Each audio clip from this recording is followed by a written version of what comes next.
Ladies and gentlemen, boys and girls, lax, rats alike, welcome back to I think this is season 7 of the Crease Dive. Today is Thursday, February 1st, and we made it.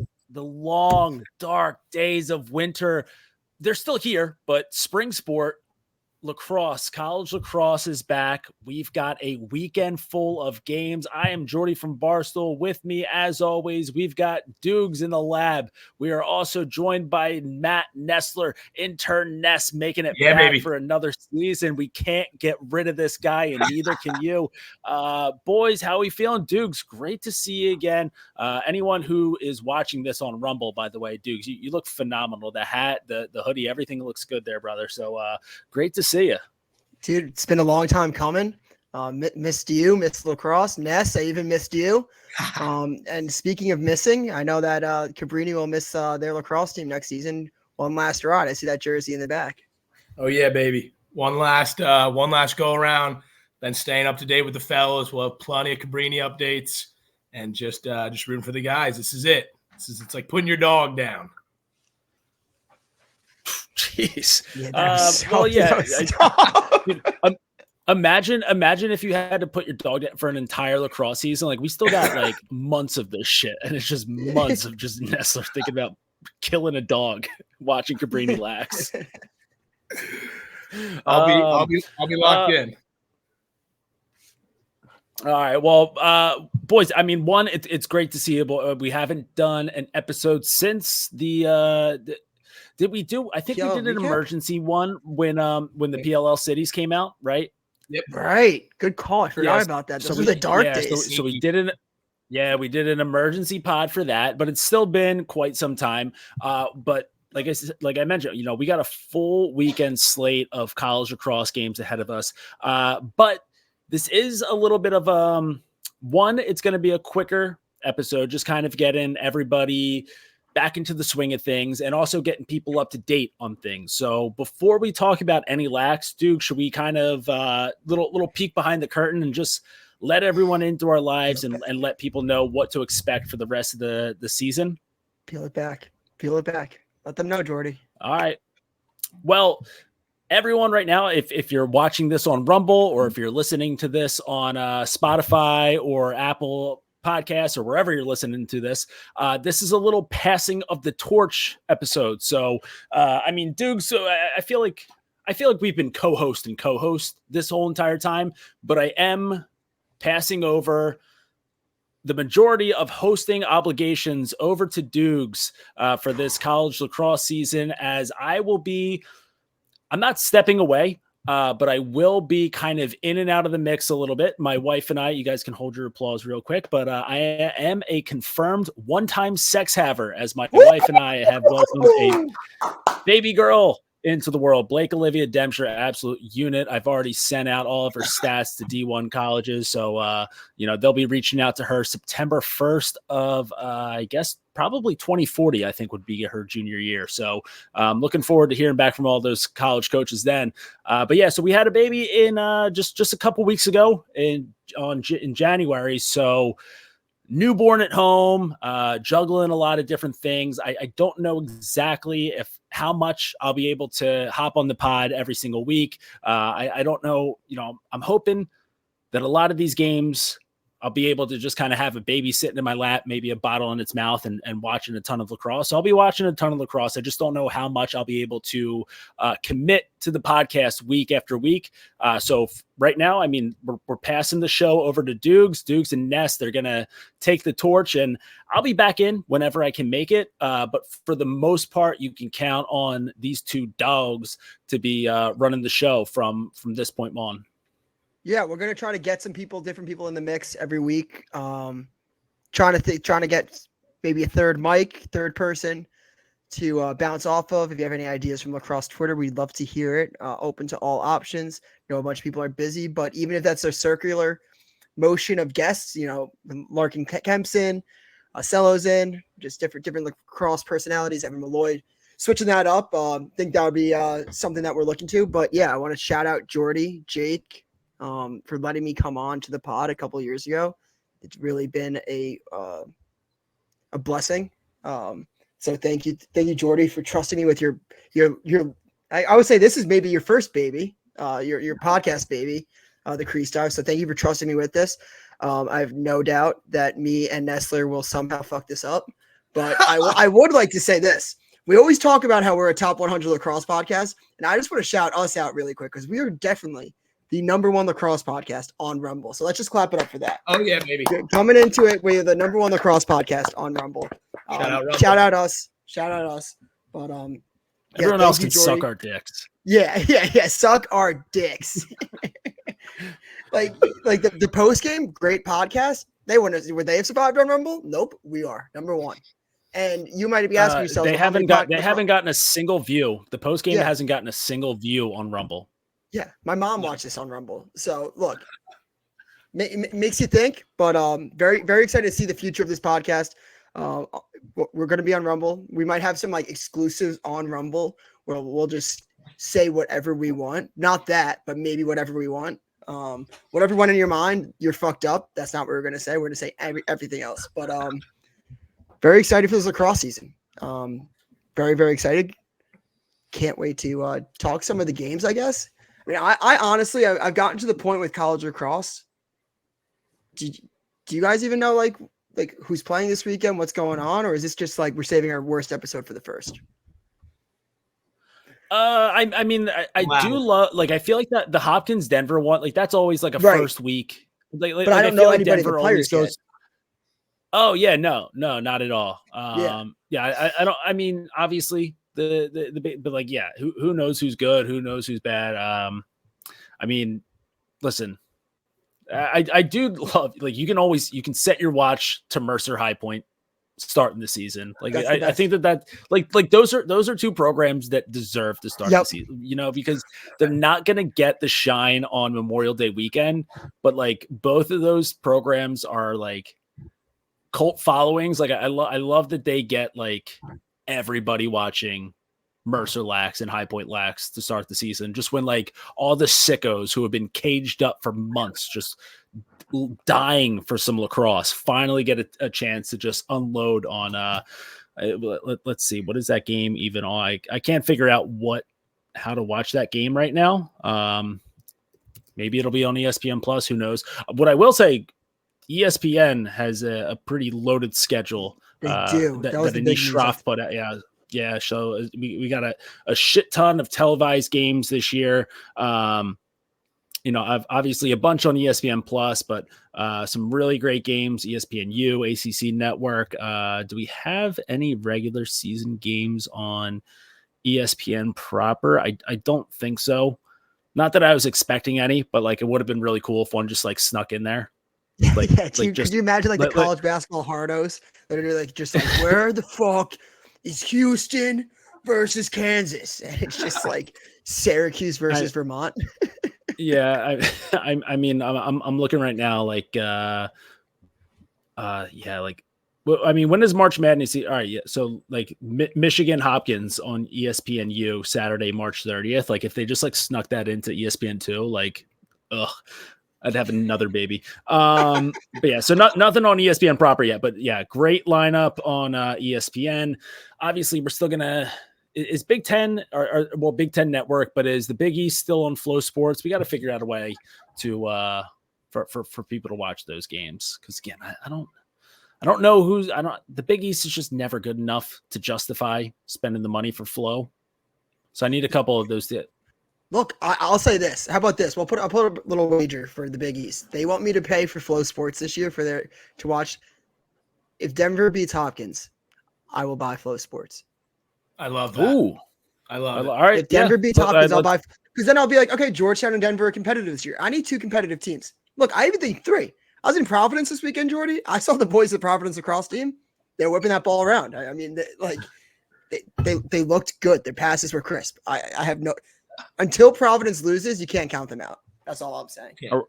Are the boys getting fired up this season? Oh, they're getting fired up. Their mindset is revenge. It's all right, always I'll tell you what, I do like that bet. I think that we should make that an entire pod bet. If Denver takes down Hopkins Saturday, February 3rd at noon on ESPN Plus, the boys are what are purchasing Flow Sports for the season. Oh, yeah. So, I mean, if anyone at Flow, if the higher ups at Flow want a couple extra $100 on the bottom line, make sure you, I don't know, some sort of incentive to Denver there. Make it worth their while to head on over to Homewood Field and just lay the beat down on the Blue Jays. So listen, a lot of great games. It's week 0. We don't know dick about these teams. Like, it doesn't really make sense to really go into these games and give our picks or this and that. But like, is there anything that I'm just looking forward to sitting on the couch, cracking open an adult beverage and just watching lacrosse. Like that, it's going to feel great to get that back in our lives. I'm most excited for watching lacrosse, getting to know these teams, but also seeing someone that you forgot transfer to that school and being like, holy fuck, I forgot he was on that team. Like, news that happened of like all these like, here's where I'm at with lacrosse right now. All those Princeton guys that transferred, I don't want to look up where they went. I want to be watching a game and be like, oh fuck, that's who they're on. Like, I don't even want anyone to tweet at me where they're at. I don't want to research where they're at. I just want to be like, every time, like, it's a drinking game in itself. Like, once a Princeton guy scores a goal, be like, oh shit, drink. You'll be fucked up by the end of like, was it Cuse that racked up all of them actually? Yeah, I was gonna say one team racked up a shit ton of them though. One game you're gonna get really fucked up. But that's something. Duke got 2 big names, but I won't spoil it for you, Duke, because I'll let you find out naturally during the season. I think I know one of them. Is it a Princeton guy? Oh, then you'll be surprised. There's a tie. I know the Princeton, the midfielder. Is it King? No, I believe he's an attackman. He's a familiar name. You'll know the name when you hear it. I don't want to spoil it for you. You asked. Okay, yeah, I don't want to get spoiled. But now it's like I'm gonna have like a liquor bottle for the Duke game. So excited for that. You know what? I also, this is the time of the year too where, I know that we're all excited about these games, but I do want to give a quick shout out just as a guy who rode the bench for plenty of years in my days as a D3 lacrosse player. I do want to start off the season just by bringing awareness to all the bench riders out there during these early season games. It is just freezing. You are just freezing your dicks off on that sideline, and you have to, especially. Listen, as a fourth attackman, I feel like I had it the worst, right? Because not only am I freezing my dick off, but at any point, one of our starting attackmen can take a greasy slashing penalty, on a ride or something like that, and all of a sudden, like, your hands have been frozen for the past 3 quarters, and now you have to go in there, and your coach expects you to catch a pass. So I just want to raise awareness for all the bench riders out there. These February games, absolutely brutal. The parents, they at least have the luxury. They're all going to these tailgates before the games. They're all getting liquored up. Parents aren't feeling the goddamn thing. Coaches are wearing these parkas that are, you could go traversing through Antarctica with these parkas on. But all of you guys who are riding the bench out there, we see you. We feel for you. I know what you're going through. I know that you're excited about the season jumping up for the boys, but I also know that these game days are hellish for you because you don't like even practice was like, oh, we got conditioning today. At least I don't have a frozen dick. Game days are frozen dicks. So were you a latex glove guy under the gloves when it got real cold, or were you just bare knuckling it under there? Just bare knuckling it under there. I never had enough. I used a lot of tape on my stick, and I feel like as soon as I threw the latex gloves underneath of my gloves, I just didn't have any feel. So it was tough out there, man. I mean, people don't understand that being the fourth attackman on your team is actually the toughest position to play. That might be true. I think that is especially because, and especially, and now I don't know if this is just a me thing, but as a fourth attackman, you're not reading a scouting report, you're not watching film because you're like, I'm not playing in this game, and then all of a sudden, you have to go in there and you're like, shit, I don't know anything about these guys I'm playing against right now. I haven't played, like, warm ups were like an hour and a half ago, so I'm ice cold. I'm gonna suck, and then my coach is gonna bring me into the office on Monday, and I'm still gonna be fourth on that depth chart, but he's just gonna ream me out a little bit. So yeah, it's a tough spot to be in. So yeah, I think we need like a fourth attackman awareness month. I think that fourth attackman is actually the right call, because even like backup goalie, it's like you go in, it's only a win. You make a couple saves, you save like 45% of the shots or whatever. You're like, like he's not expected to like save the day or save the game. Like you get a couple good saves in there, it's like, like they treat you like a Make-A-Wish kid.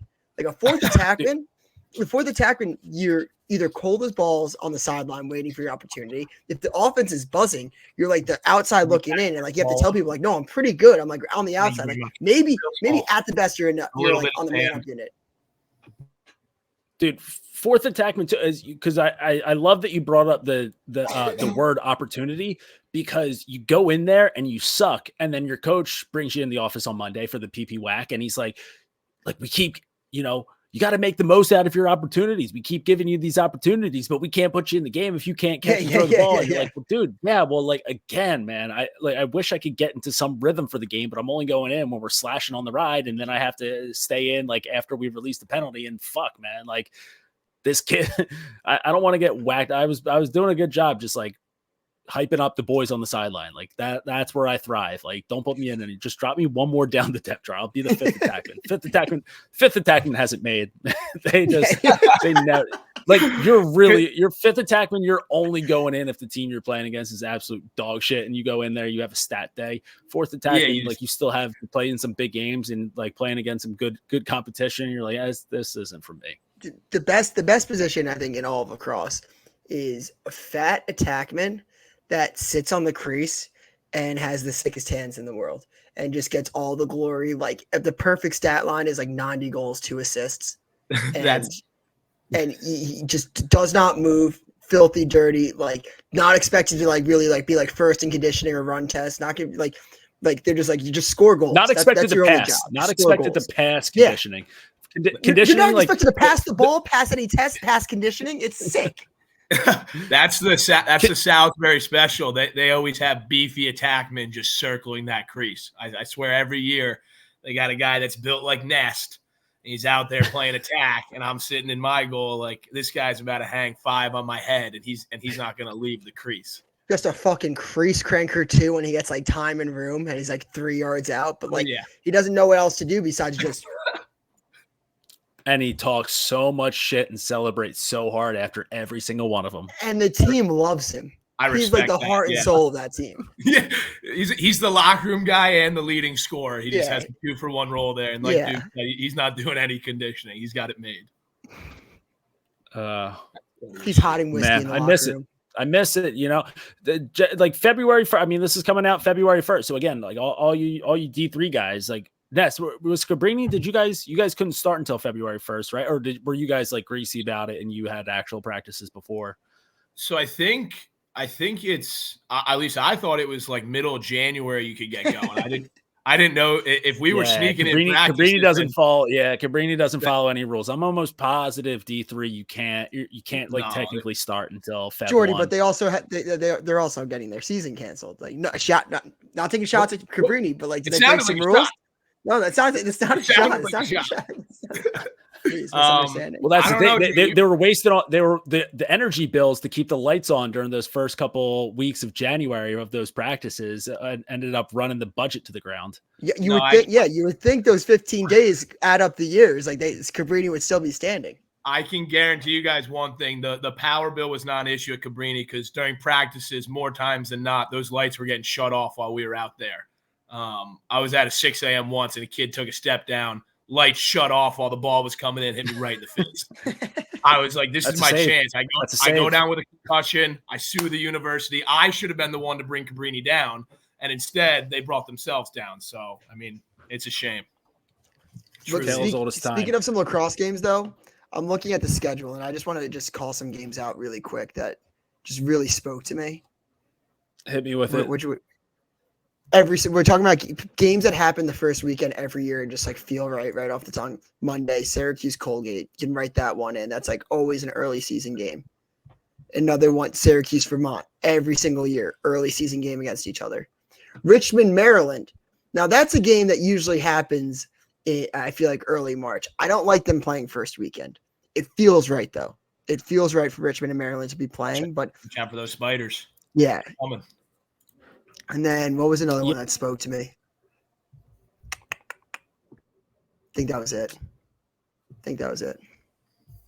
Loyola Georgetown should be a great game. To me, the Mercer High Point is just chef's kiss. The Denver, like that Denver swing, because I feel like they usually either it's Hopkins, UNC, Duke. Like they always have like those three like really early on in the season. Just this first week. I mean, Hopkins Towson on Tuesday. That's always a big one. Yeah. And the other ones listen, I never watch it, but I love that I always see it on the schedule, like the Navy Mount St. Mary's. Like just one of those ones where like you're looking through the schedule, like you see that matchup, you're like, oh yeah, not like lacrosse is back. Navy's playing Mount St. Mary's. I'm not going to watch a lick of it. I probably won't even check the score. I'm going to say Navy wins by 4. But it's just one of those ones where I'm cruising down the schedule and I'm like, yep, that makes sense. We're back week 0. I got one, the one that every single year for as long as I can remember, Holy Cross Providence, just a random game that I feel like they've opened up the season against each other for the past 15 years. I mean, those are your two teams, Hokro and the Friars. It was never Holy Cross. It was always Providence. I like how we were talking about Mercer High Point. I like how they're the same day as everyone else, but they sneak in at that 11 a.m. slot. Yeah, standalone. Yeah, just to make sure that everyone's going to be tuning in, and then they get that first lacrosse game of the year. It's always them. Like I'm not saying this, but if somebody was like, they want the eyes on the game, like someone, like some dad's like itching for lacrosse on Saturday at 11 a.m. and he's like, son, you want to watch the game? And he's just watching it. It's just like, oh my God, actually, I don't miss this. Like, just missing passes.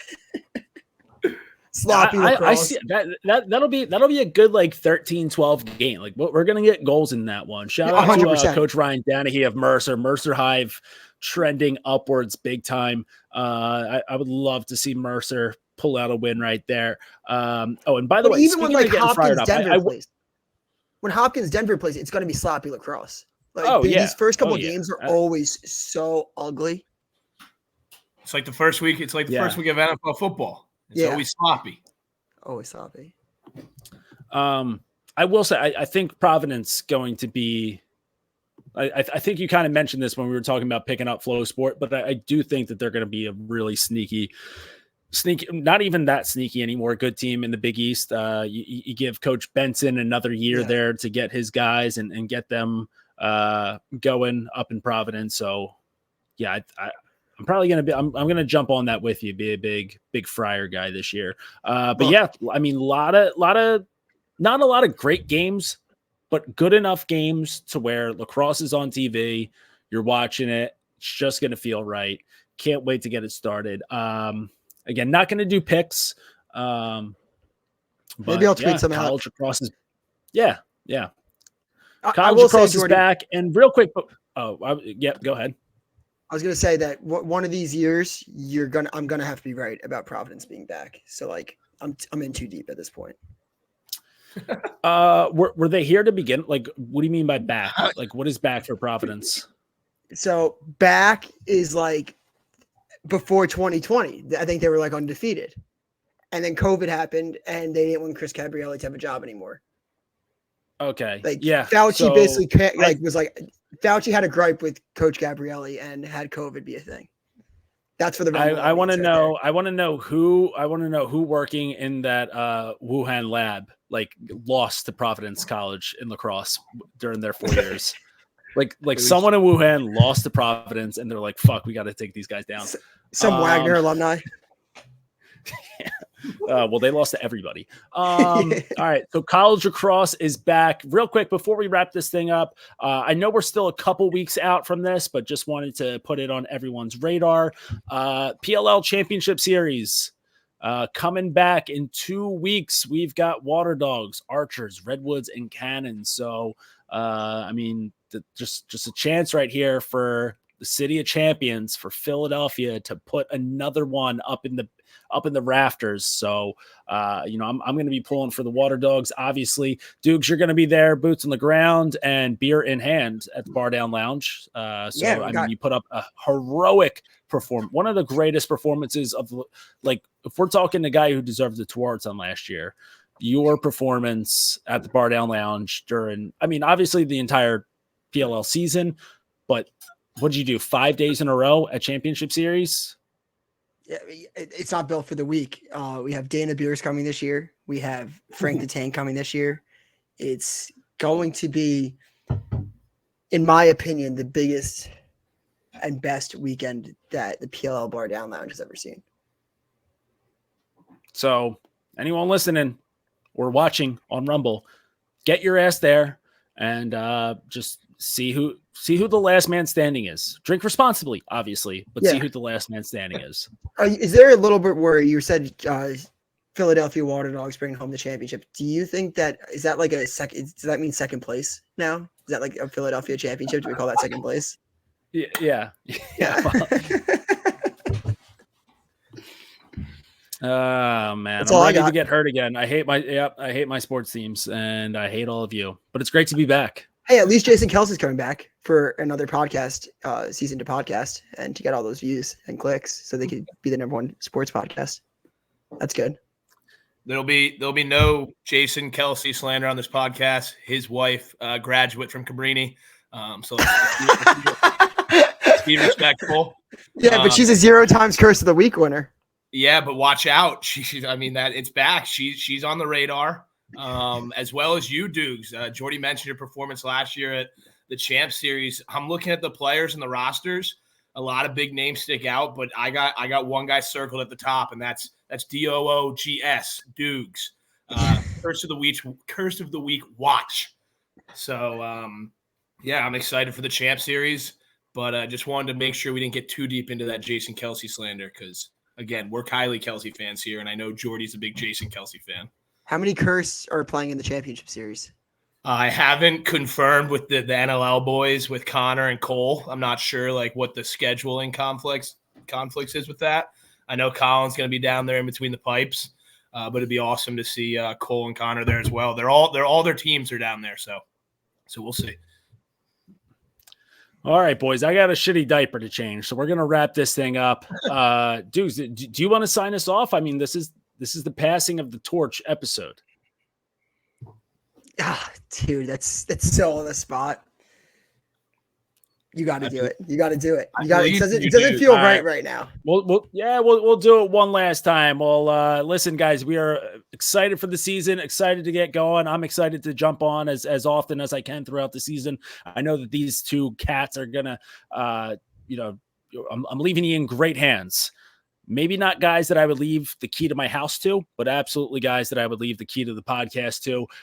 So make sure that you are following us on Twitter and Instagram. We are at the Crease Dive on both. TikTok at Stool Crease Dive. Make sure that you're subscribed to us on Rumble. Get those numbers up on Rumble. And in the meantime, we'll be keeping it low to high until the day we die. We out.